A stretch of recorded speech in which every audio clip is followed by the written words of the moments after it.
Steve Ryan with the Coastal Progressive and Rainbow Forum on Society Bites Radio.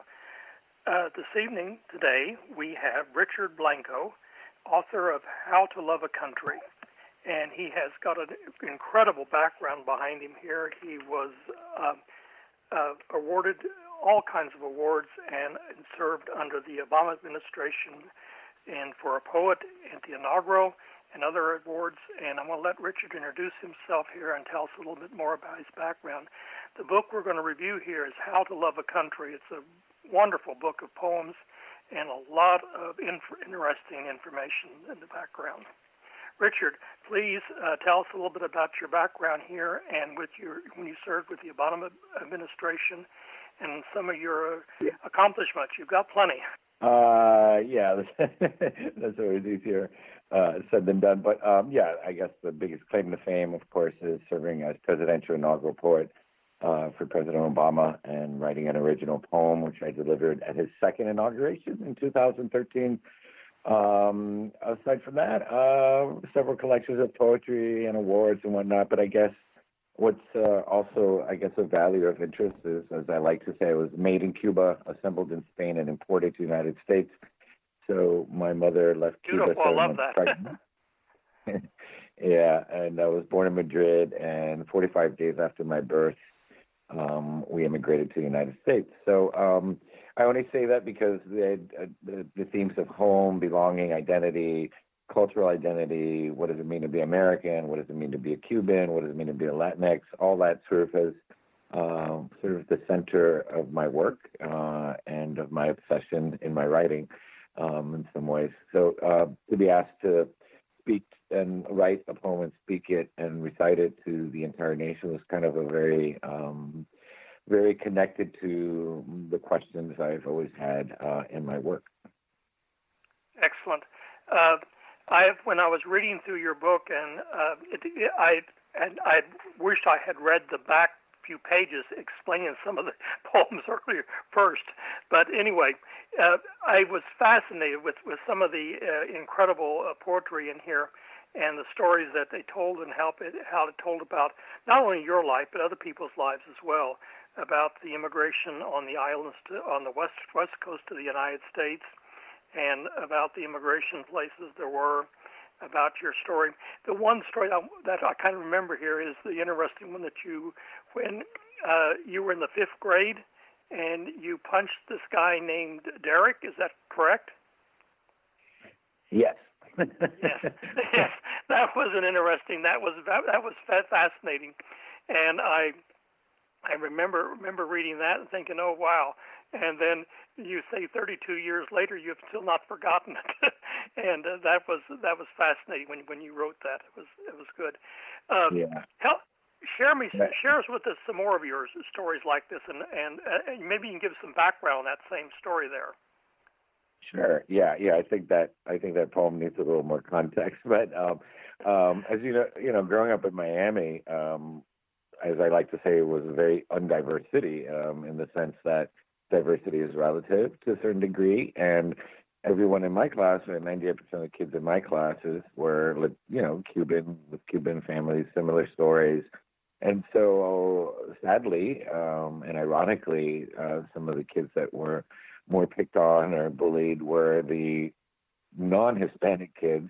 And that poem has to deal with someone who, unfortunately, was kind of the scapegoat of the class. And I'm not a bully or anything like that, but why it stayed with me for so many years, because there was one moment when I got caught up in like that kind of mob mentality. But it's more complex than that. I was also sort of envious in the fact that I felt like, he was this American that I could never be.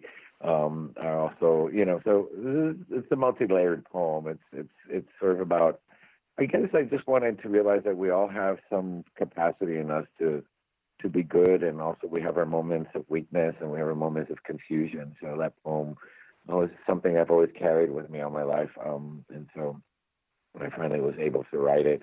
Some of the more interesting stories, so a few of the 12 of the poems from the book come from a previous collaboration with photographer Jacob Hessler. And that book was a fine press book, and it was 12 photographs 12 poems on the theme of boundaries, which is the title. So that's where you get the poem from Angel Island, which is known as the Ellis Island of the West. And I kind of was really intrigued by that because being an immigrant myself and being from an immigrant family, and also from the East Coast, not realizing there was this whole other immigrant story that we don't really hear a lot about, and one that is certainly much more tragic and I guess much less friendlier than the Ellis Island sort of myth or story. And comparing that to thinking about my own mother leaving Cuba and that kind of separation from the motherland. Let's see what else is in there.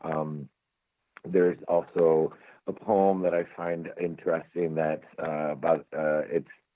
it's written in the voice of the Rio Grande or Rio Bravo, and deals with, of course, the Mexican-U.S. border and just rethinking about what a border really even means in today's day and age, and thinking about recontextualizing some of that. What else do you got? See, any other ones pop up for you? Well, when you were, yes, there's one here in particular coming to my mind. I think his name was Jermaine, Jermaine, if I pronounce that right. He was when you were you were doing the prison outreach, when you were teaching creative writing in the prison, and you said he was a very talented writer, and he wrote this poem and everything, and you were citing some examples of some of his writing and everything there. Can you recall that one? Yeah, certainly. This goes back quite a few years, but when I was living in Washington D.C., I taught at a program through Georgetown University that was an outreach program, teaching English, teaching poetry and writing, and so much. I mean, it was one of the most important learning experiences I've ever had in my life, about teaching and outside of teaching as well. Realizing how the whole institution of incarceration was basically a form of racism that continues in this country, but also just realizing that I myself, if I could have been on the other side of that desk, if I happened to be in the wrong neighborhood or happened to be the wrong color, and so just realizing the whole systemic issue, but also just praising and honoring the life of Jermaine, but also just the inmates in general, of the courage they had to start writing their stories and thinking about their lives, was just a really, really amazing experience. And I guess I should say that the book overall, How to Love a Country, which is a statement, it's also a question in a way, it's also a self-help book for these days. It's really examining, it's an outgrowth of serving as presidential inaugural poet, in the sense of thinking about what is the civic role of a poet, what can a poem do in the world, how can I write poetry that speaks about but also through and beyond my own autobiographical experience, and pick up other social, political issues. How can poetry add a certain dimension to that, create a new dialogue? So in all, the whole book sort of is an arc of just trying to understand our country, trying to understand it historically and where we are presently, trying to see all the things that have haunted us and continue to haunt us, but also to sort of get us back to praise and center ourselves on ideals of liberty and justice, and equality, and so to offer some kind of not necessarily hope, but some kind of getting back to not just sort of beating a one drum, but just sort of hoping that we can sort of meet at some point and move forward. Excellent. And some of your work that you were in the book there, you were mentioning, and I'm assuming this is all real because it's not written as fiction or anything. You mentioned like you were in Paris or in Italy or places like this, and I'm assuming you've traveled quite a bit then too. And you were mentioning different sites that you'd seen and things like this, and I was just wondering if you would comment on any of that and about and another interesting point, very very good here. When you were with your mother at the inauguration, and you said you turned over to your mom and said, "We're Americanos now." That was beautiful. I love that. And when you were doing that, and is there any other memories that this brings back to you when some of your travels and so forth that you had about appreciating the country that you live in? I know a lot of us don't appreciate a lot of the politics that go on right now, but yeah. But yeah, please. No, well, I also got to meet Beyonce at the inauguration, so that was pretty cool. Meeting President Obama after the inauguration, actually in the Oval Office, is of course a memory I'll never forget. That was just so powerful. There's also, I guess, just little moments. But I guess the most important thing, a lot of people ask me, was I nervous reading this poem? And I say no. I mean, not that I have nerves of steel or not that I wasn't anxious, but when at the inauguration, you kind of feel this something larger than yourself happening. It really is a very almost sacred or reverent moment where you just feel it really defines our country, this transfer of power.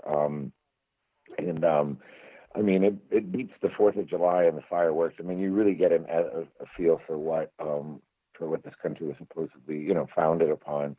And so the nerves go away and your ego goes away, because it's not really about President Obama. It's not about Beyonce. It's not about James Taylor. It really is about our country, and that sense of witness of having 1 million people and spread out across the mall is really sort of this powerful moment that says we are this country. This is a democracy, and we are here to witness who we voted for, and don't you forget it. And so I don't know, that was a real civics lesson, and just feeling for the first time, I guess, also at that moment that that I really was American, that my story as a Cuban immigrant, as a son of exiles, as a gay man, as that all these stories, these are part of the We the People, and that there's still some part of me, even until that moment, that felt I wasn't quite part of the American story. So that was just just life changing, knowing that by definition in our democracy and our model that says out of the many one, that I was one of the many, and we are supposed to be one, and but also that we're still working on it, and that's what this book is trying to talk about.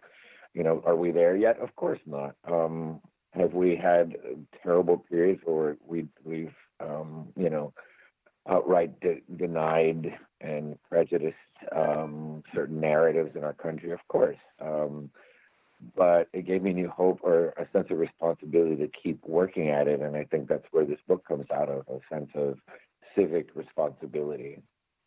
Excellent.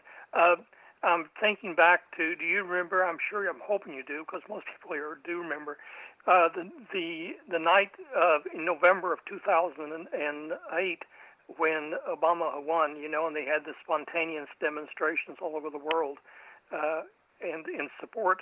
Can you remember that night? And did you, at that point in your life, ever think that you'd be with the president on his second inauguration? I mean, I'm just trying to get a sense of what your thought process was and your feelings and things.